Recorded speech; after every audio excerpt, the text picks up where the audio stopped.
afternoon. This is Mr. Thomas Kilbasinski. Sorry, it's been a while since I've been on. We're just waiting for a friend to get in the vehicle to go to King of Prussia down to Sicklerville to give him a ride and shorts for the rest of the days. Message to passengers. Signs will be put up in this vehicle now since people like to be arrogant, just like to eat. Don't eat in this vehicle or you're going to be kicked out, one.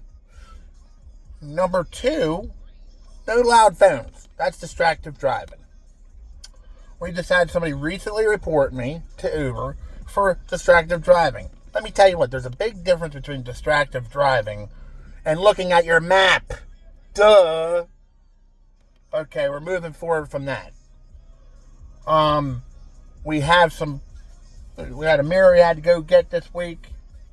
And then get a fender to be fixed, blah, blah, blah, blah, blah, because some stuff happened. Crazy drivers, I'm just going to tell you right now, the craziest week I've ever seen with people just being in a hurry to get through lights and almost nearly run into you. Driving tips: patience, persistence, cool, calm, and collectiveness go a long way. I know I need to work on it myself, and I'm 45 years old. Been a heck of a week. Seen the tractor trailer flip over on the turnpike. Please be safe out there when you're driving. Okay, it's your choice, your speed, your car. Yeah, it is. But you got to follow the laws too. You know what I mean? I've learned quite a bit over the last year here, especially with increased activity with Uber and Lyft. And you do have to be safe on the road. City of Philadelphia is money hungry, so watch out. Don't go 5 more than over on that. Watch for the trick light on Aramingo and York, because that is a manipulative light that's on your lawsuit. Uh-oh. We're also going to start filing lawsuits against passengers that file false complaints against me, like the one that just did this morning. And then my lawyer will just send out a letter to you to either drop the complaint or you're going to get sued. How about that? So that's all it is to it. Funding's getting better. Doing teaching, author, and stuff like that. We're going to work on that. We're working on the podcast still a little bit. Been getting, a lot of traveling.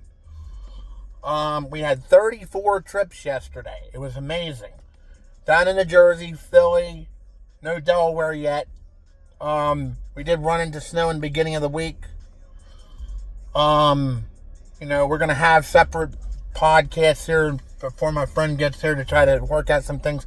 Great job by G&G Auto Salvage in Somerset, Pennsylvania, off of Edgewood. Highly recommend them if you're in that area. There's also some other good competitive ones out there, such as Taylor's Auto, that's been out there for almost 30 years. Great. I would not recommend the Philly mechanics. Beware of being quite rip-off type, and do not let anything distract you on it. Anyways, doctoring course through 2 weeks, A-. Boom. We still have a high rating of 4.91 despite some idiotic woman that has no idea. You have something covered over your face and you have no idea what this person's going through, okay? We had some maps we had to check out, technicality. There was a very important notification that came up on my phone, and that was it.